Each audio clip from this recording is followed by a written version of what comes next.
You're live. Oh, and we're live. All right. Welcome back to Q Chat. We got your hosts Jake and Dave. It's gonna be a fun night. We got a really cool guest on here tonight, but we got a very special announcement here. Let me make sure we are live. I think we are. My internet is terrible today. Bum, bum, bum, bum, bum. We are. We are? Doggone, no one's even on yet. We don't even have any views. Do we have any views? Oh, we got 11. What's up, 11 people? Yeah, we got Cookout Coach. Just let's hear the big I announcement. saw the comments. There we go. I was in the private chat. My bad. Good job. What's up, Coach? Zach, how you guys doing? David. And Yep. All right. Time for a special announcement, guys. Very, very excited for this. And we're going to have Norris on here in a second. But I wanted to show you guys something here real quick. Let me share my screen. We're going to show you something really cool. Check this out. You guys ready? Drum roll. Boom. Look at that. That means we're on Apple Podcasts. We're also on Spotify. We're also on Google. But I don't know how to bring that up. But, yeah, now you guys can listen to Q Chat without having to sit on Facebook and watch the whole thing. You guys can work and listen to it, be in the car, listen to it. Yeah, very, very daggone excited for this. It's something I've been working on and trying to figure out how to do for a while. It is very tricky to do. And if you want to know how to do it, let me know. But it's pretty tough to do, and it's going to take you a little bit of time. But, yeah, we got this, and this is awesome. Very excited about that. And I got to figure out how to stop sharing my screen. There we go. All right. So, Dave, you want to introduce who we got on today? Tonight we have Good Googly Goo BBQ. Actually, Googly Goo BBQ. Super stoked to have him on tonight. He's been running the circuit from Mid Atlantic down to North Carolina. He's been everywhere. He's been doing phenomenal. We decided to have him on, let him chat with us on his journey that he's doing. Absolutely. Let's bring him on here and see how he cooks his chicken. How you doing, guys? How you doing, brother? I'm doing okay. Sitting down, having a little appetizer here and a cocktail, preparing myself to get ready for you and your gang. We're gonna have a little Q chat. All right. Tell everyone where you're at, though, real quick. If no one's been down there, tell everyone where you're at. Okay, I'm out in Arlington, Virginia right now, and I'm at my good buddy, my good friend. Some of you know him. His Smokecraft Barbecue competition team, but he also has a restaurant called Smokecraft Modern Barbecue. So I'm here at his restaurant. Came out here because he has good food, good drinks, and I just love the atmosphere here. So I decided to come down and show my buddy Andrew Darnell some love here at his restaurant while I sit here and kick it with you guys. Q chat. What better place to do Q chat? You know, I've got some smoking wood here behind me. You can see. You know, what better place? I was gonna do it in my backyard, but it was getting dark by 7 o'clock. So absolutely. Yeah, we had Andrew on the day before he went and hired his managing staff. Yep. So the managing staff started. So Andrew's been on, but Tyler and I I've been down there. Tyler and I headed down there this weekend. Dave had to bail on us whenever we went down the first time. I couldn't help it. You got to get here, Dave. You got to get here. I know. We talked about it. So, Sid, we'll start this off how we do everything, man. How'd you get into barbecue? That's a long story, my brother. It's a long story. Well, Yeah, I plenty of started time. when I was younger. I used to do a lot of grilling. Coming up, I used to throw pool parties, and I was, working the party and working the grill and everything. But I was just doing a lot of grilling, a lot of live fire, direct heat cooking. And then life went on. College. We would have parties in college. I was still doing the grilling, working those grills and cooking food for the cookouts and the barbecues. And then after college, life really started hitting me. That's when I got married and had kids, and got a nice house, and we just sitting. I was home a lot more. So at that time, that's when I really got into actually doing barbecue. Live fires, slow cooking. I'd say the early 2000s is when I jumped into doing barbecue. And back then, it wasn't we didn't have all these resources that we have now. But Absolutely. Barbecue Brethren was the group that I used to always go on, and Yeah. I would That's post what stuff on it. Oh man, Yeah. that was top notch. Back in the day, that's what you had, and people would quick to share tips and things like that, and that's where I really honed my backyard barbecue. My first smoker was one of those thin metal smokers from Lowe's, the barrel with the little side firebox that you buy separately, and you take the little screws and connect that to the side, the little cutout that they had, and The I great melt on your first cook looks like a U when you get done with it. You got that right. You got that right. And I remember because I didn't have big logs or anything to use to put smoke on my food, but I went and got the little wood chips, and I didn't know, so I took a piece of foil and I wrapped up some of the chips and I poked all of these holes in that thing. And I sat it on top of my charcoal, and man, I thought I was doing something, and I was. I mean, because people love the food, but I, back then I would say, well, do I wet the wood? Do you soak it or do you keep it dry? So I found my way there, and that was the early 2000s. So that's when I really got into actual barbecue, and I got my first barbecue pit. And over the years, that has evolved.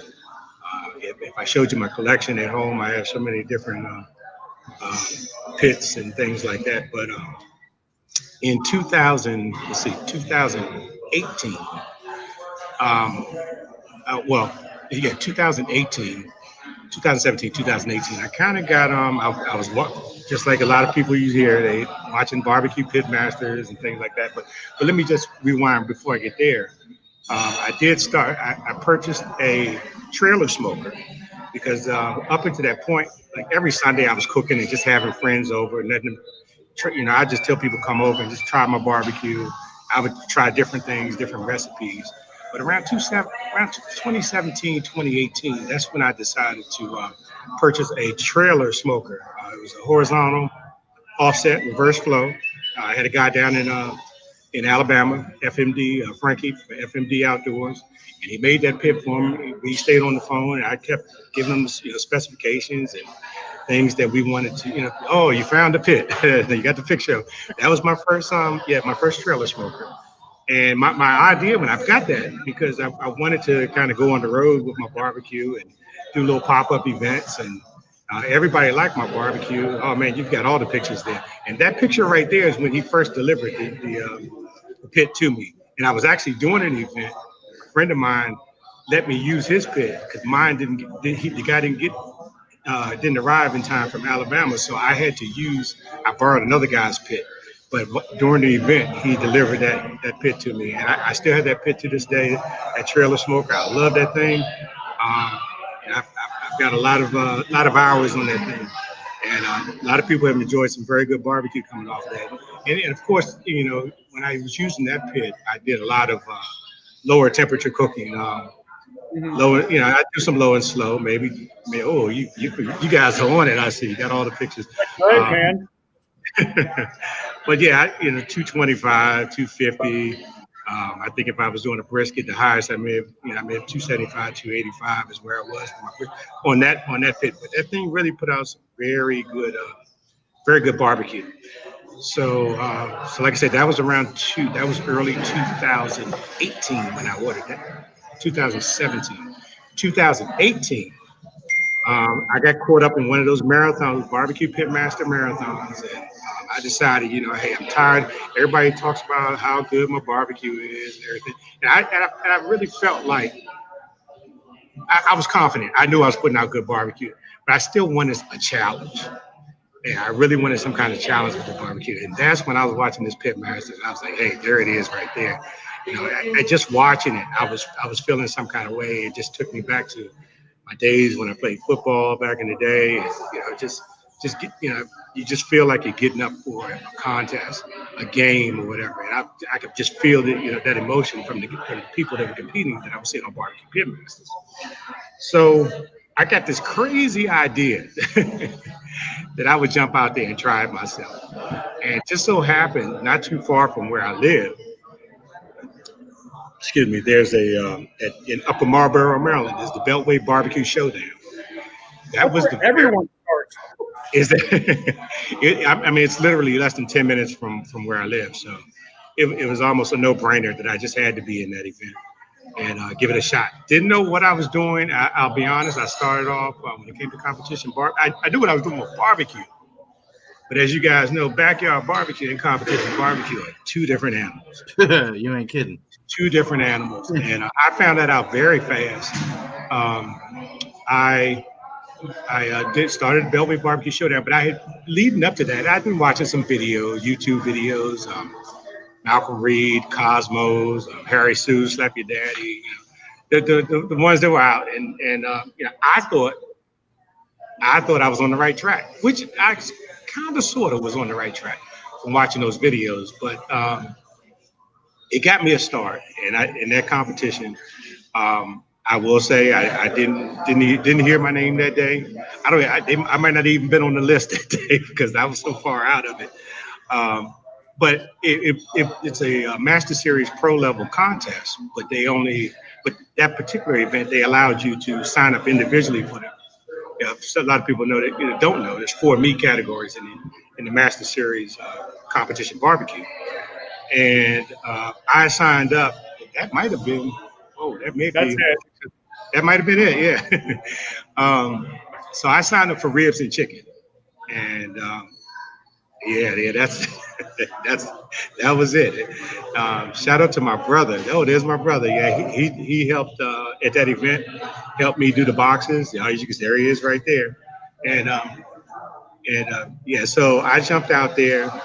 I realize now, hindsight, that I was actually flying blind because I thought I was putting out good food and turning in good stuff, and I was sitting there actually waiting for my name to be called at that event, and and it was some good food, but I don't think it was up to the KCBS judging standards and what people were used to, and I didn't know. So that year, let's see, I also competed that year in Crisfield, Maryland. Mhm. I went down there and competed in the backyard category. Didn't get a call there either. And the year was coming to an end, and I wanted to try it one more time. So I signed up for Richmond, the contest they have in Richmond every year. Hold on a second there, Sid. I Okay. got it for Crisfield. You for smoking on the dock of the bay. Yes, that was smoking on Dr. Bay. Yes, I was in the Yeah, backyard. you took some chicken, man. Your chicken career started quick. What I forgot about that. What did I get? You said 6th place? Yeah, 4th in chicken. We took 3rd place in crab meat and took 4th place in chicken. That's right. I was going to talk about that at Crisfield. That crab recipe has become one of my signature dishes, and I actually, as you guys know, one of my sponsors, not one of my sponsors, but I don't have all these sponsors like some of these things, but my sponsors were Oak Charcoal, and we had a little friendly contest myself, and they pitted me against another Royal Oak pitmaster, Charles Critland from Wolf's Revenge Barbecue, who I'm sure you guys know. Matter of fact, I think you've had him on here. Yep. But I took that recipe and altered it a little bit, and we had a little virtual contest, and that's the basis of it right there. I started with that recipe in Crisfield, and to this day, I mean that thing. I get rave reviews when I make that thing. I call them smoke bombs because it does have a little smoke flavor. You can't put too much on it, the seafood like that, but. It's a very delicious thing, and people can find the recipe out there. I get people now that knock me to this day because they can't understand why I would put that recipe out there for everybody to have. But it's just one of those things. I just, it was a fun contest, and we were doing a seafood battle. They called it the Border Wars. It was Maryland versus Virginia, and came out on top on that one as well. Shout out to my buddy Charles Critlin, though. That's my buddy. I'm telling you, Charles Critlin. I mean, he's done a lot for me in this game. I've learned a lot from him, and I think you guys know how. Just being in his presence is inspirational.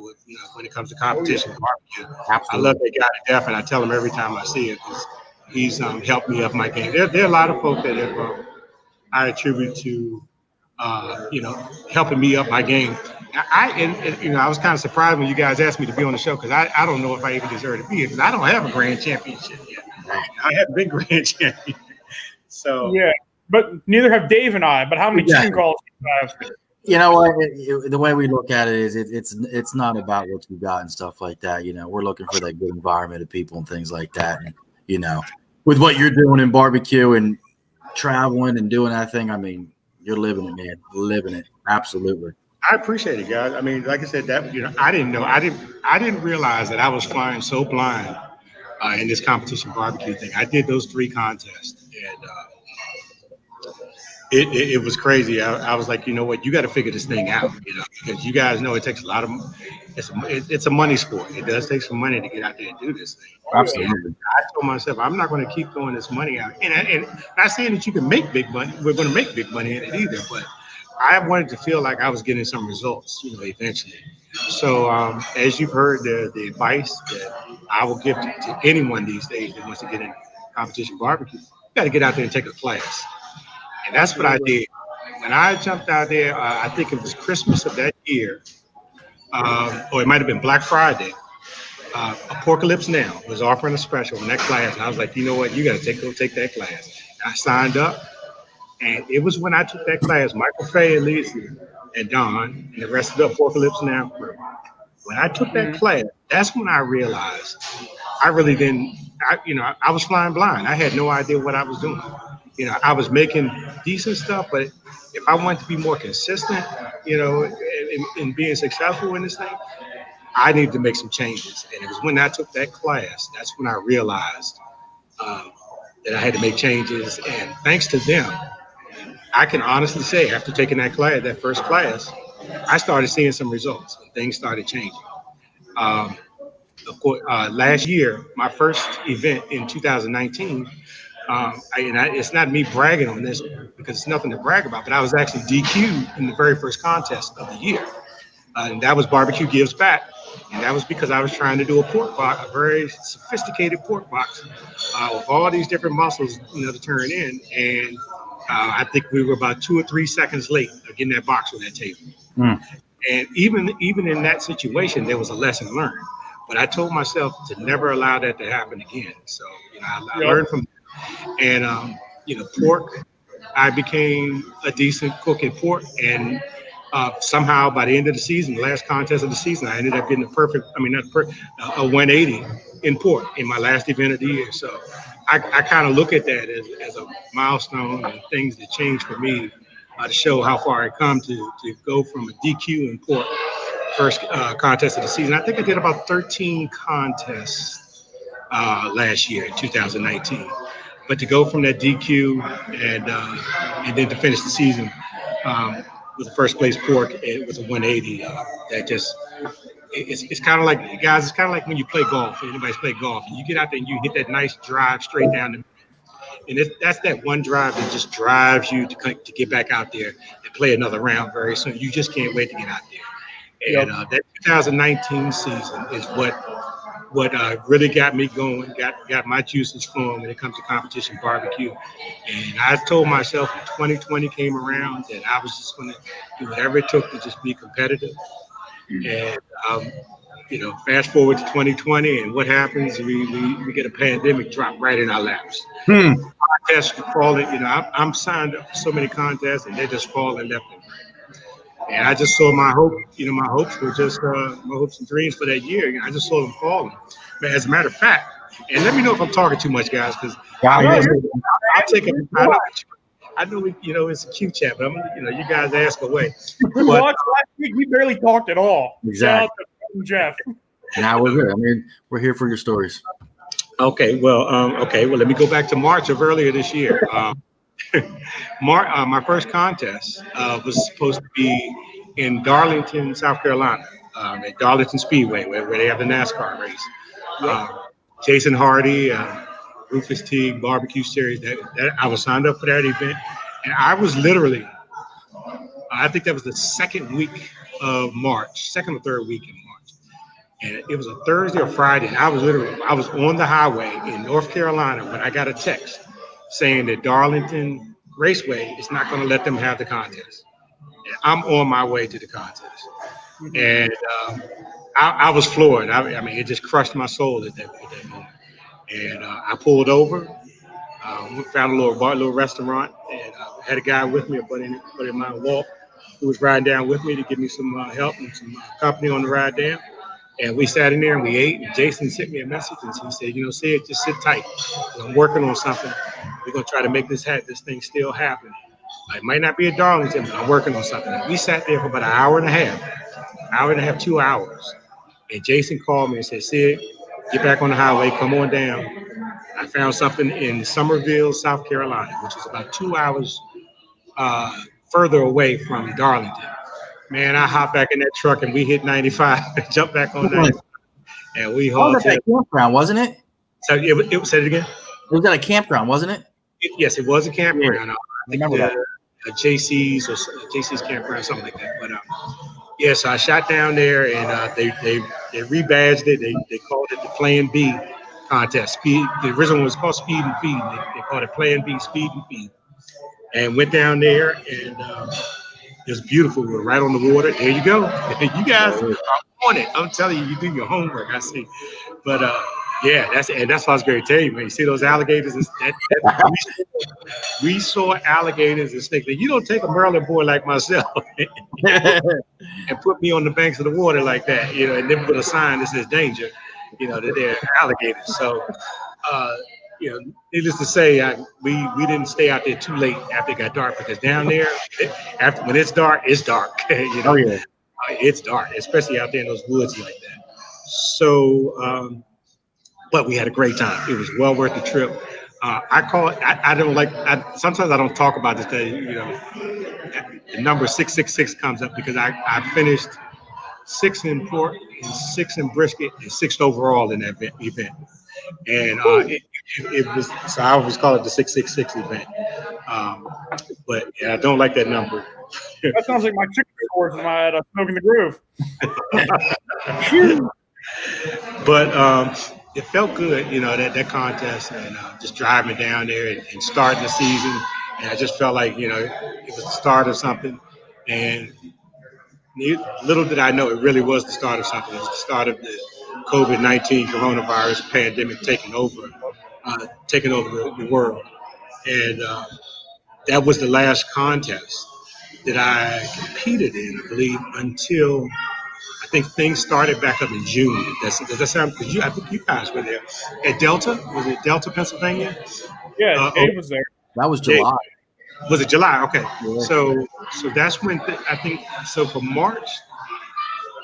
Yeah, I'm pretty certain that was the very first event that when things picked back up. KCBS. Yep, that was the first one I had. They made announcements and they put in safeguards to try to make the event safe. Everybody had to wear masks and gloves and things like that. It was great to get back there. Great. Oh man, let me tell you. Like I said, to come off of that contest, and a lot of people did. I had to go down south to get a contest in that early because ours normally wouldn't start until around April. Here, further up north here in the Mid Atlantic. I want to say Hagerstown may have been the first one. Barbecue Gives Back. There you go. Barbecue Gives Back was scheduled to take place. Was that later in March or April? Well, anyway, that was the next contest. That one canceled. Hagerstown rescheduled. There was one in West Virginia or something that was in May. I think I was supposed to go to, and that was the first one of mine that got canceled. I can't remember, but I just know I think Delta, Pennsylvania was the one where finally got back out there, and I think all of the East Coast came out for that one.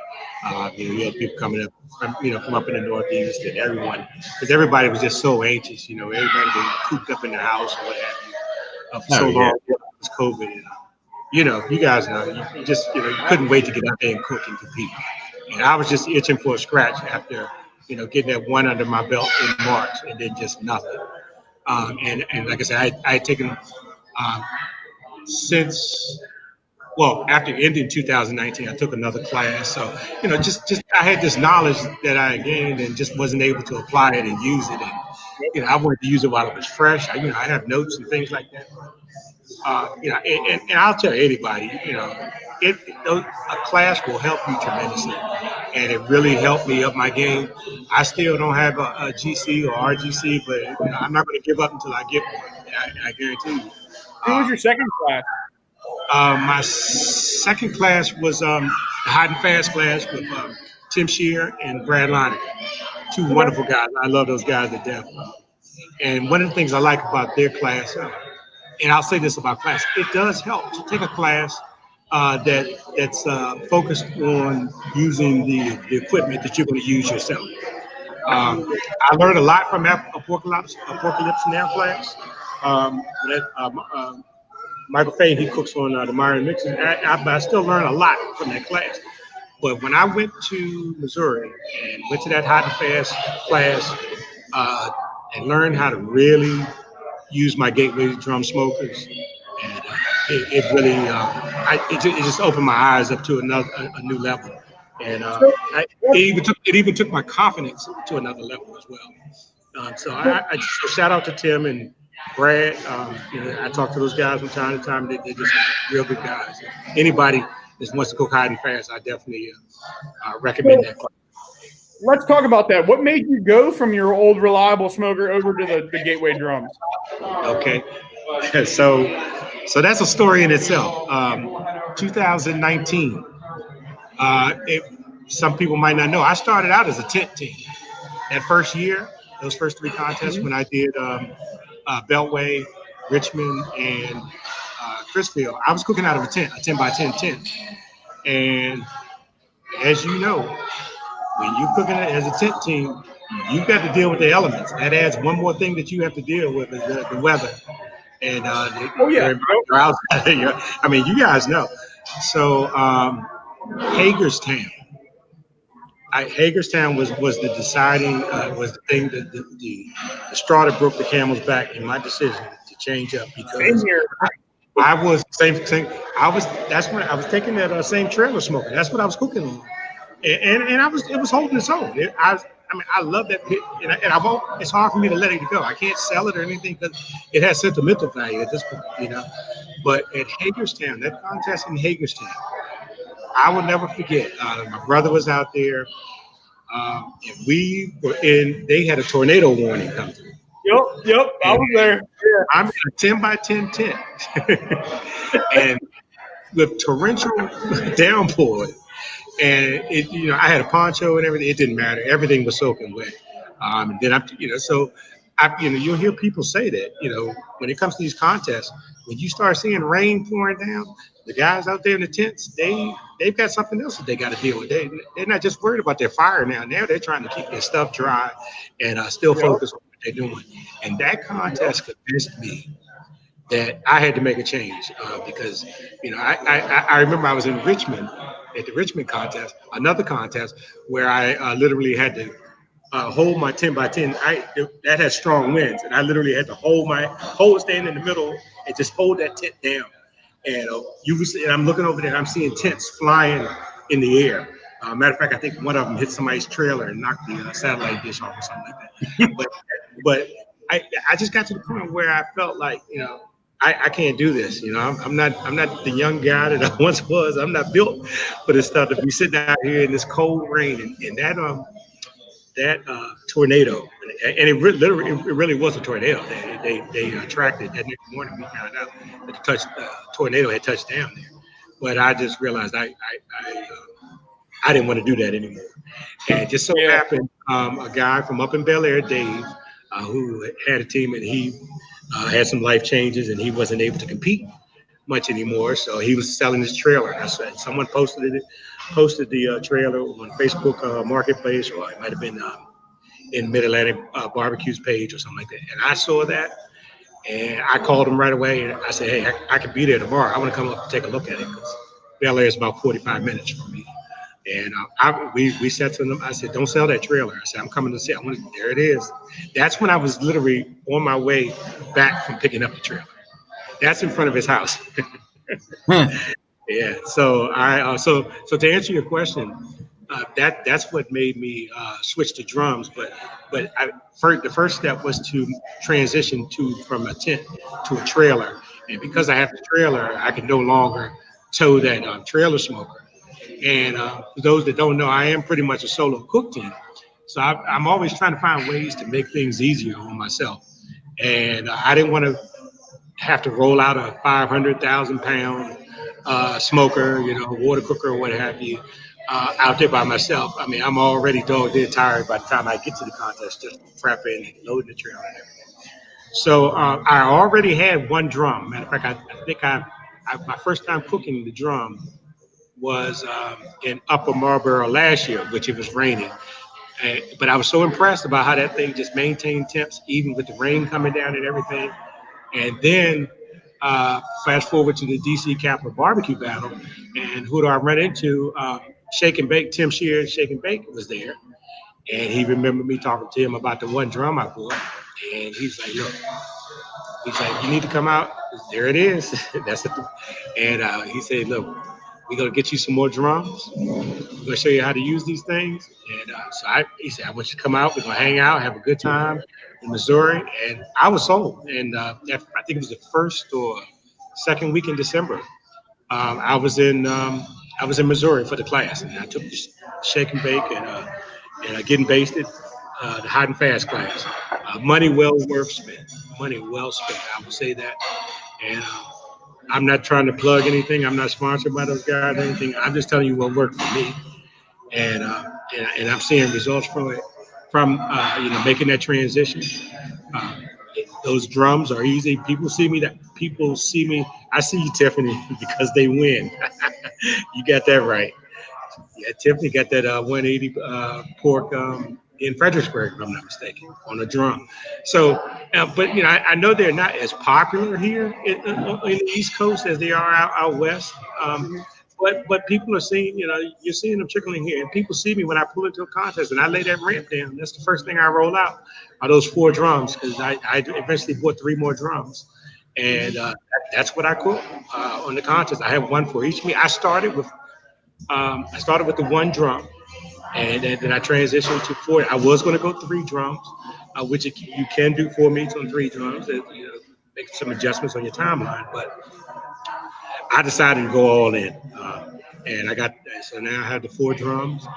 They've been, I love those things, and they have sentimental value. And I can't see myself, just like I can't see myself selling that trailer smoker. I can't see myself letting these drums go anytime soon. If anything else, I actually had some crazy thought in the back of my mind about possibly buying another one. Just to keep it the house. So sometimes I will. Now I will say, my chicken drum, nothing has ever been on my chicken drum but chicken. So that drum, even when I cook stuff at home or whatever, that drum stays to the side. I just refuse to.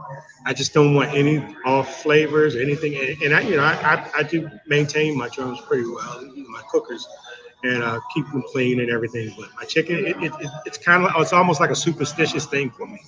And that's that red drum.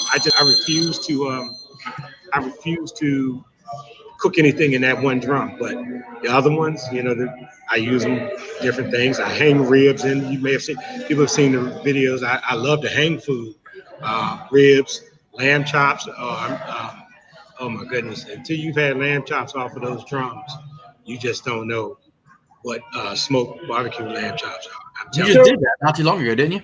I just did. Yes, I did it. Yeah. Did it back.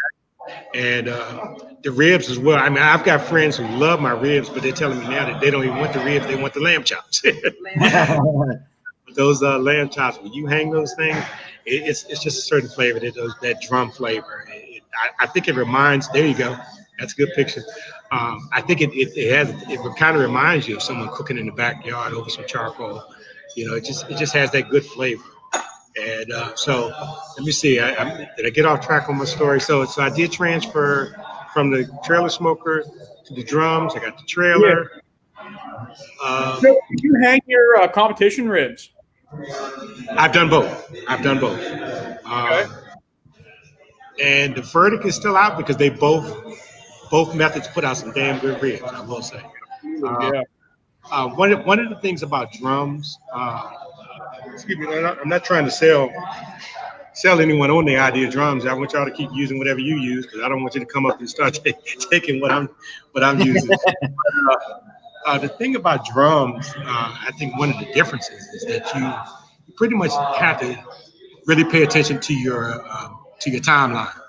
Uh, I mean, if you're cooking with drums, you're always doing something. And nine times out of ten, if you're not doing something, then you should be doing something. There's something that you should be doing that you're not doing. And I'm a stickler when it comes to my timeline. Everybody calls Tuffy the scientist or what have you, the technology guy, but I'm a techie guy myself. And after every comp, I'm always tweaking my timeline. I become an expert. I have a friend of mine who does spreadsheets, deals with spreadsheets every day. But she was able to show me how to tweak those spreadsheets. I use Google Sheets and Microsoft Excel, and I tweak those timelines every time, just trying to get it to the point where it works for me. And that's the thing. I had to find a timeline that works for me being a solo cook, and I think I'm really getting it down to the point where it's a timeline that I love. I see you, Chris Lemon, Mid Atlantic Drum Mafia. Yes, but that's the thing. So you asked about how I switched, and that's how I ended up going with the drums. That's how I ended up with the trailer. I bought that trailer from Dave up in Bel Air, Maryland, and that trailer has been good to me. I took it up to Randall Turner up in Pennsylvania. He put the logo on the side for me. Shout out to him. He does some good work. And I'll be honest, I just love that trailer. Everybody, I pull up and I see the guys with the big rigs and the big RVs and things like that.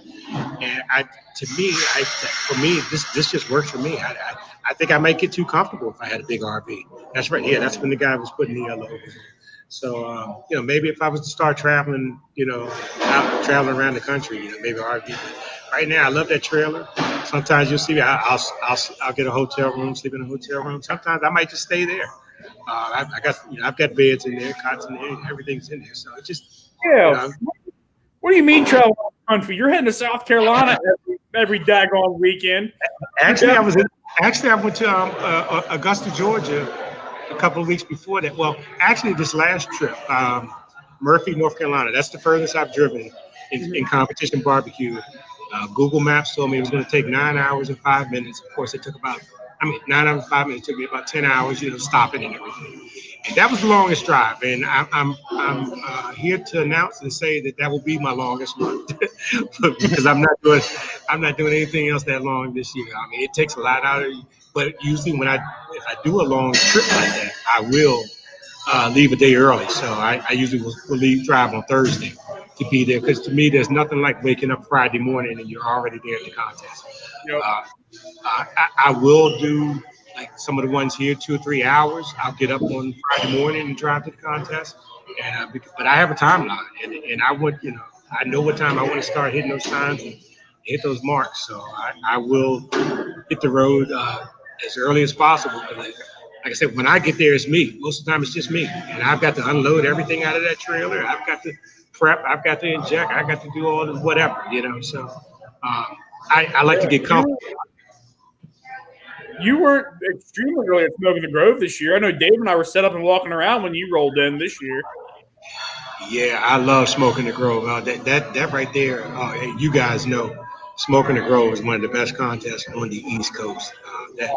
Those guys, I mean, Schaefer, oh my goodness, that contest, and we won't even tell it. I know we have some people that aren't with the competition barbecue, but we won't even talk about the slushies from that because oh my goodness, in that heat and everything, man, those guys, they really lay it out for us. And I'm already looking forward to that contest next year. Absolutely, that was a great comp. Yeah, it's a good time. So hold on a sec here. I got one for you here, Sid. You got Okay. a couple pictures here. I'm going to ignore the pictures with Dave's dad, Myron, and switch over to this one. Shout out to Dave, Myron Vick, team Myron Vicksburg. You're pretty good friends with Southport, aren't you? Hey, I'm telling you, you guys know about that BBQ TV show, and that in this contest right here, and I actually drove to Concord, North Carolina, just before you get to Charlotte. End of the year last year, I was finished competing. I actually drove down. There was a team from out west, out in Kansas City, Man Meat Barbecue. Andy Strofer, and they wanted to compete. And they were looking for somebody that might have had some drums that they can use. They wanted to fly in because they were chasing points, team of year points, and what have you. And everybody knows the Polar Pig is the last contest at that time, and it was a double, and they wanted to come out. Well, like I told you guys, I'm eager to learn. I'm trying to learn, and I'll learn from sometimes it's the smallest thing that you might learn just being around some folk. And I actually, and I didn't even have I actually got a truck and drove my trailer and my drums down to Concord just so that they could use my equipment. But at the same time, it gave me an opportunity to watch a team who at the time they were in the top 10 in the country. And they were in that race, and an opportunity like that, I couldn't resist. Absolutely. The money that I spent on gas and what have you, that's another class right there. Because here I had an opportunity to cook. This was hands-on training, right there with them. But they did their thing, but I stepped back and watched them. They told me to take notes and do what I wanted to do, and that's what I did. And I owe a lot to Man Meat Barbecue because. To this day, I have some things that I picked up from them. And that's the key, guys. Anybody out there doing competition barbecue, sometimes it's little things and sometimes it's big things. But if you take something away from those experiences, you're making yourself that much better. And I'll honestly say, those guys, Man Meat Barbecue, the husband and wife team, love them to death. And I really got to know them. I didn't know them from the man Man in the Moon when I first met them. But yet I told them I'll be there. Y'all can get your plane tickets. They had stuff shipped out, and they got some calls that day. So, Wow. But going back to your question, the picture that you had just pulled up, you guys know them from the BBQ TV show, and they're very friendly, and they've said they were going to do the as you've seen on this show, the was 707 shot. Yep. Mhm. And they said they were going to do it, and hardly anybody went over there. But was it Michael Critter and Mac Tolbert? There you go. You guys got it. The three of us, we grabbed each other and we went over there and we did that shot. And those two guys right there, good friends of mine now. I love those two as well. Shout out to them. Man, I'm telling you, I will say that I've been blessed to meet some very wonderful people in this competition barbecue thing. And people ask me why I do it, and that's one of the reasons, because I just continue to meet good people. You'd be surprised. A lot of times I pull up and I'm rolling by myself, but I feel like I have team members because people from other teams are willing to help me, ask me, "Are you okay, Sid? Do you need anything?"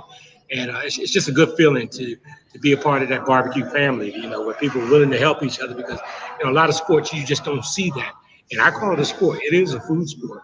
And a lot of people, in competition, you won't see people do that, willing to help. I met, I'm here at Smokecraft because I met Andy from Smokecraft Barbecue, him and Red. I met those guys, and I don't forget, I was at a contest, and I needed some butter. I left my butter at home, and I was scared to go ask somebody, but I went over there, man, and he gave me 2 packs. He's like, "Man, take them and keep them." I only need 1 stick, I'm like, man, that's so cool, and we compete. There you go. Love those guys to death. And that's why, I'm here at this restaurant. I first met Red and Andy in the Apocalypse class, and we've been we've been cool ever since. We would try to set up next to each other in Currituck. He and we burned the midnight oil. I think we just sat out there overnight. Everybody was ready to roll out that next morning. We helped each other. There he is. That's right. That's it. And that award right there, if you go back to that picture, that award, Yep. people laugh at me, but I tell people that award meant so much to me because that's when I got the wild child for 11th place sport. And it just felt good, so you feel good when you hear your name called. And that award meant a lot to me because I had been off a little while, and I actually rebounded, and I felt like I was getting close again when I got that award. So I had the pleasure of getting Not called for getting that one. too. $1,100 towel, not a oh no, not a yeah. Got that Yeah, pound. It's gonna forever over my trailer for sure. well, I vowed to never be in that situation again. I mean, I Same. put that money in there to try to win that thing. So, and I think I've actually won Wild Child twice, I think, if I'm not mistaken. So sometimes, it's a nice payout, and it could potentially pay more than with some of the some of the Absolutely. yeah, exactly. Oh, There you go. So yeah, so that's that. Yeah. So that's that. sweet But deal, man. Smoking the Grove was a very nice contest. I did, but like you said, I did hit the road because I just have this desire to compete this year, and I know it's dangerous. And trust me, if you see how I wipe down everything, and the amount of Clorox wipes and Lysol. Shout out to my mama who went online and bought a whole case of Lysol for some outrageous price, but she wanted to make sure that I was bringing that COVID around her. I've got my truck. I've got masks to stay in the truck. I've got Clorox wipes, Lysol, and we try to keep our distance. KCBS has safeguards in place. Even as far as when it comes to turning boxes, we have to wipe the boxes down. You have to have gloves on and things like that. So I just thank God that I'm coming, Josh. Coming to Kansas City. I see you, brother. But I'm just trying to, I try to be as safe as I can because last thing we want is for any of us to come down with this nasty virus. Yeah. It's just about being safe and being smart. My mother, family. I would hate to do something like that, bring something home. So I'm very careful with that. But it's it's just the way it is in 2020. If you want to compete, and you're from this area, you have to travel. That's why I went to Aiken, South Carolina. That's why I went to Augusta, Georgia for the Banjo BQ, Murphy, North Carolina. And now it looks like we're coming down the home stretch for the season. So I think next up, I will be driving 3 hours to Jackson, New Jersey. There's a double up there. I think everybody will be there. I think they've got 40-some teams. So I'm looking forward to that one. Because some of the, of course, some of the events, you don't have the participation that we normally have. You might have 20 teams, 17, 18 teams. But Jackson, I think we're looking at 45 teams on Saturday, I think, and maybe 42 and then 45 or something like that on Sunday. Something like that. It's still open if anybody's looking to get in there. Make sure you give them those guys. And then the following week, well, that's about a 3-hour drive, which will feel like nothing to me after doing these 8-hour trips. Then the following week, I plan to go to Galax, Virginia. Galax I think it's going to be a 5-hour drive. I could probably do that one in my sleep as well. And I've never been one. I mean, I used to live in Atlanta, and I used to go back and forth, 10-hour drive to school and everything, like it was nothing. Pull out in the middle of the night and just drive home. But I'm an older man now, and I don't like to hit that road like I used to. But my desire to compete is what drove me to take these long trips, and a couple of them I actually did it by myself. I purchased a new truck this year.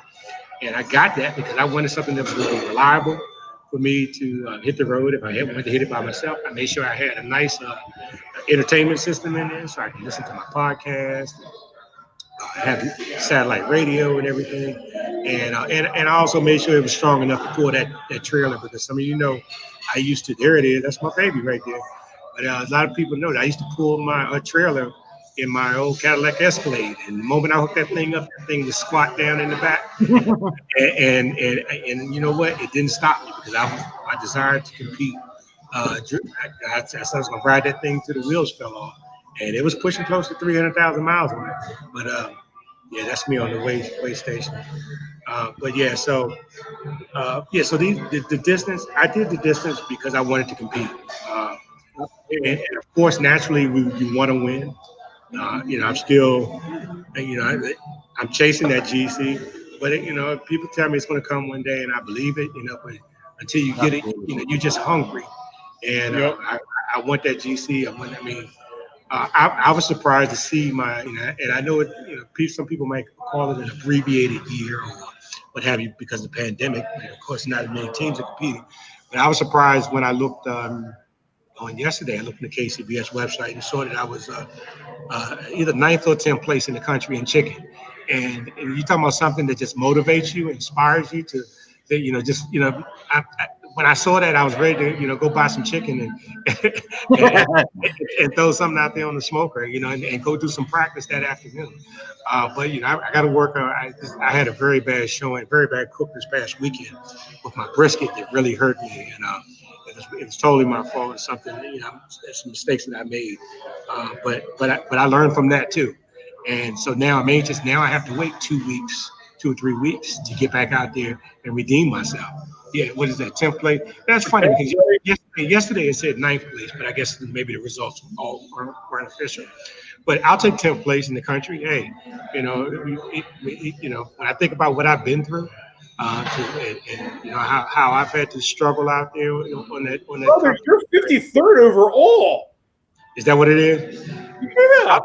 I'll take that. And I'll take that. I thought it was, well, actually, it did bump down because I remember at one point it was a little higher. But I've been hurting myself. Sometimes you shoot yourself in the foot with some of your cooks, and it's funny. I think Josh Farley in 15th. What is it? You got Josh Farley in 15th. Okay. And shout out to Josh, man. I love that pig and whiskey team too. Those guys, Brent. What is it?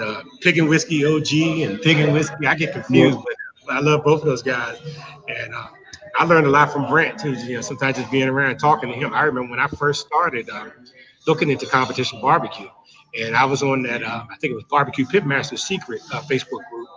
And I just reached out to him because I felt that he was close. I'm like, well, this guy's close to me, and he's competing in my area.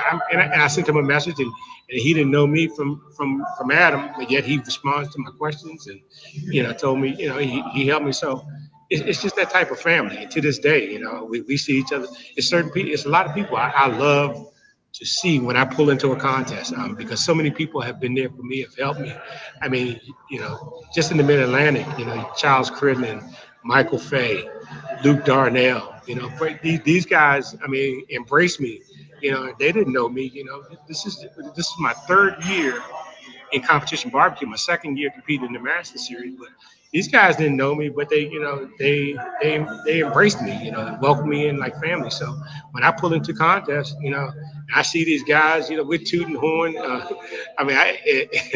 Luke Darnell, I tell you, that's my buddy right there, because it's definitely like pulling to a contest, and he just loves to say that name, Good Googly Goo.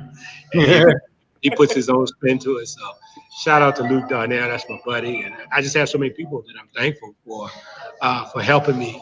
Like I said, I don't feel like I'm where I'd like to be, but yeah, I guess you could say I accomplished a few things. But I'm not going to be satisfied until I get that GC. I'm hungry.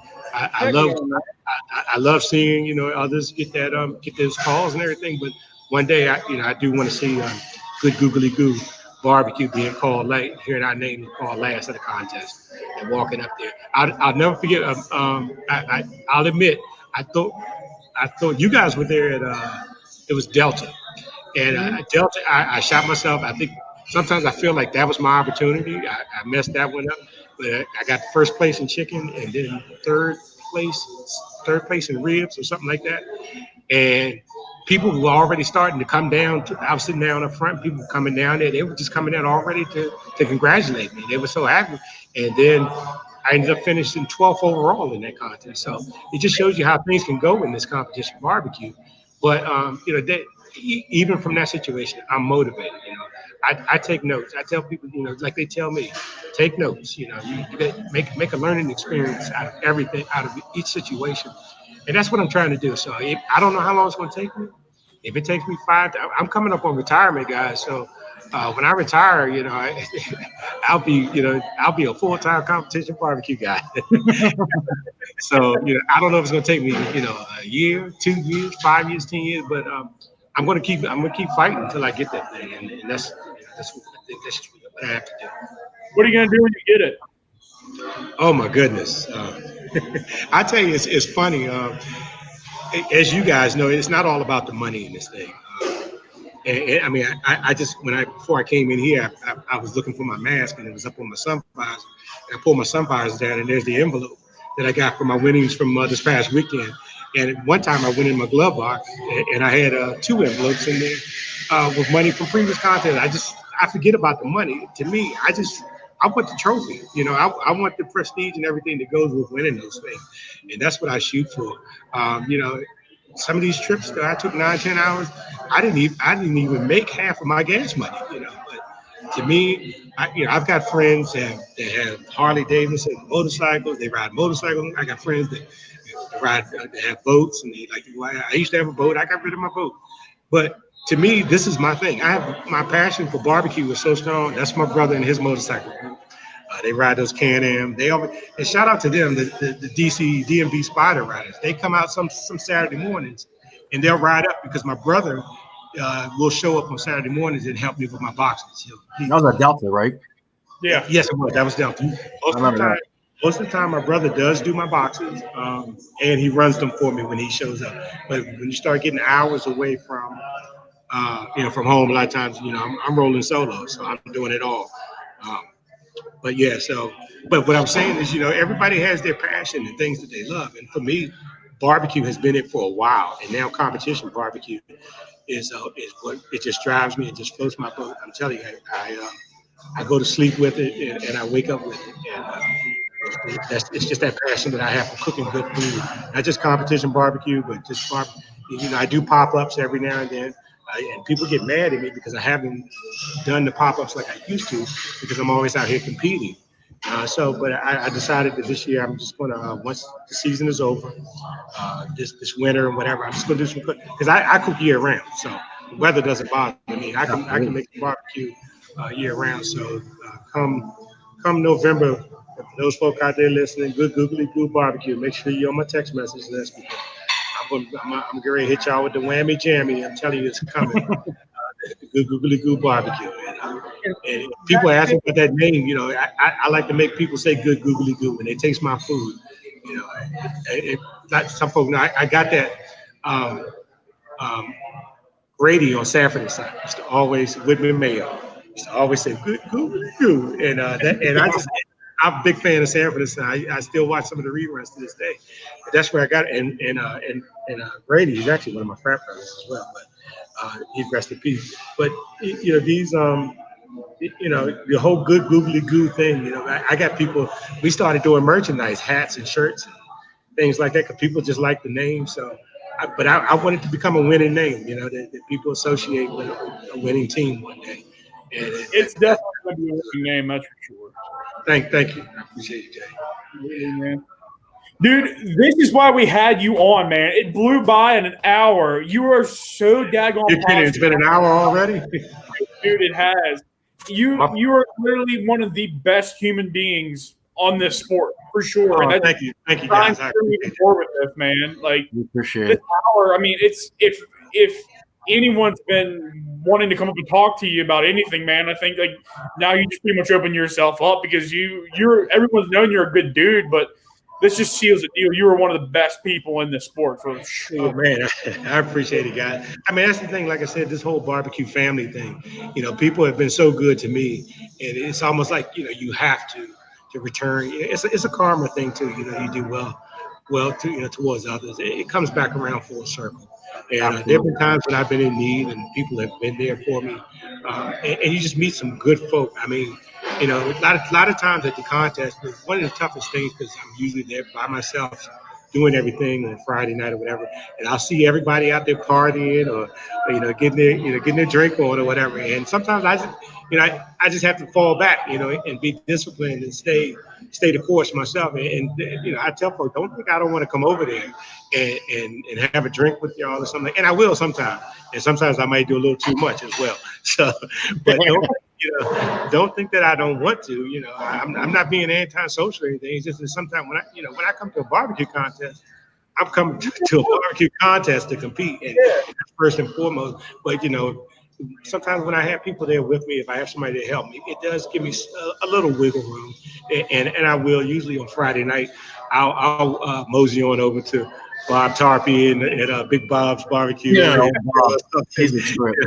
They always want me to do a shot or something like that, but I think it's part of their plan to get me off my game or something. Oh yeah. I trust me. I do. I would love to do a lot more. And sometimes I can, but like I said, with my timeline and everything, I know what I have to do, the marks that I have to hit. And what's Brent say? We can show you how to drink and still. I know that's right. Those guys wake up with hangovers. And don't sleep. They just drink. You guys are amazing. I tell you. Holy cow. I'm learning that from you, Brent. But yeah, so that's my thing. But I'll have me a little taste in my trailer, and but I can't sit there and slam them down. And my alarm goes off at 5:30 in the morning to get ready, start cooking on Saturday morning. So, and even though I'll be honest, it's probably the same for everybody. I don't get good sleep on competition night. Never do. I've tried everything. I've tried melatonin, Ambien. I've tried Jack Daniels. I mean, you name it. You name it, and it just doesn't work. I'm just so anxious. My mind is just racing because I'm just hungry and I'm anxious, and I just want to see good Googly Goo BBQ be successful. But if I could just take a moment, guys, and just say thanks to everybody out there who does help me, because it is a level of comfort that I've come to realize and appreciate and to expect, when I do hit the road and hit these contests, because I see those faces and everybody's there to welcome me and offer their support. So I'm blessed in that sense to have that for my barbecue family. Absolutely, brother. So, hey, Sid, you got we'll let you get going and enjoying your meal there at Smokecraft and all, but you got any sponsors, anything like that you want to thank? I know you're big with Royal Oak Charcoal. Anyone you want to thank? Any sponsors or anything like that? Yeah, sure. I'm gonna tell you, those guys at Royal Oak Charcoal have been so good to me, and to take a chance. They took a chance on bringing me on board. Like I said, I don't have the grand champions behind my name and everything. And this is my second year as a pro, and they took a chance on sponsoring me, and I'm trying my best to make them proud as well. But one of the things I developed a semi-relationship with Royal Oak early on, because I like giving back to the community and doing things in the community. And I had an event that I put together, and Royal Oak stepped in and donated charcoal to that event. And I've been so thankful to them ever since for that token of kindness that they did by contributing to that event. You probably saw the pictures on my page all through this pandemic. I've been cooking for firefighters and police officers, just dropping off food. A lot of times when I get those trimmings and things for competition, I do stuff with the meat. I'm a firm believer that if an animal gives up its life, for us to eat good food and whatever, that we should try to use all of that meat. And do so. Just last night I was making sausage. I'm making sausage now. I think I'll probably have about almost 30 pounds of sausage by the time I'm finished. But I just like to take the animal, and I'll give it away. I wanted to give back to our first responders, the officers and the firefighters, and give them a little something. And I just believe that type of thing comes back when you look out for your fellow man. It comes back to you. So I've been blessed, and I'm at a point where in my life where I can do certain things, and I just like to give back. And Absolutely. So Royal Oak has been very good to me.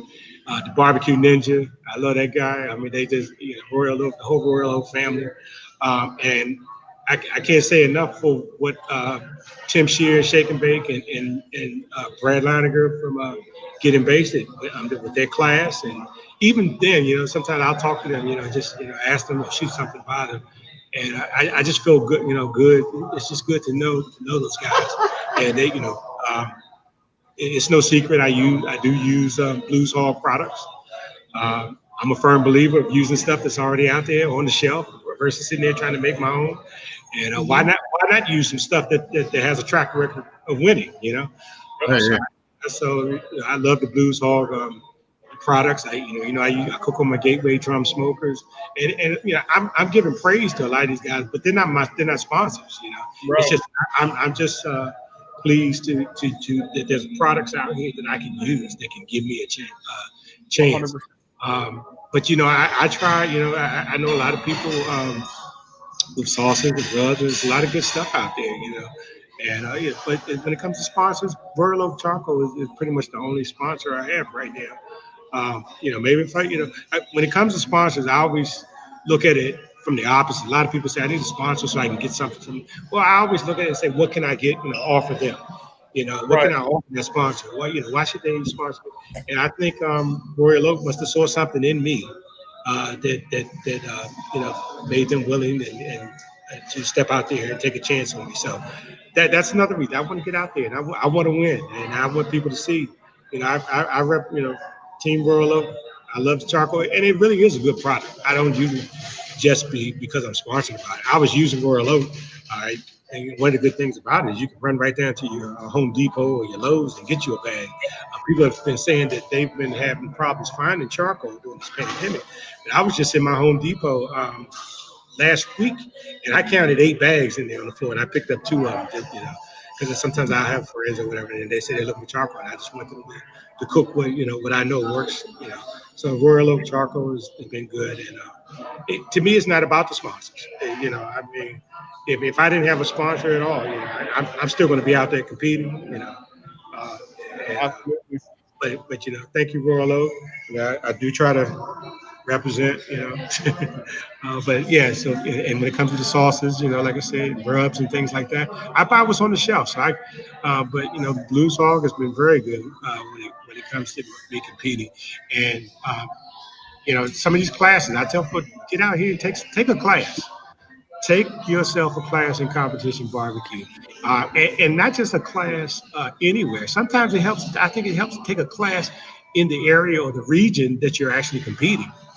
What might be working out in California or Kansas City, and might not work out here in Pennsylvania, or New Jersey, or South Carolina or whatever. So that but every class, I believe you can take something from that class, and for me, it was a game. These classes that I've taken, they're game changers, and I don't think I would be where I am. Not saying that I am somewhere, but I don't think I'd be where I am if I had not taken Michael Fay's class with the pork lips now, and and the hide and fast class with Tim Shear and Brad Leininger. And I've even I've gotten some tips and things from Luke Darnell, Fred Robles, who's the current world champion. Oh man, I love that guy too.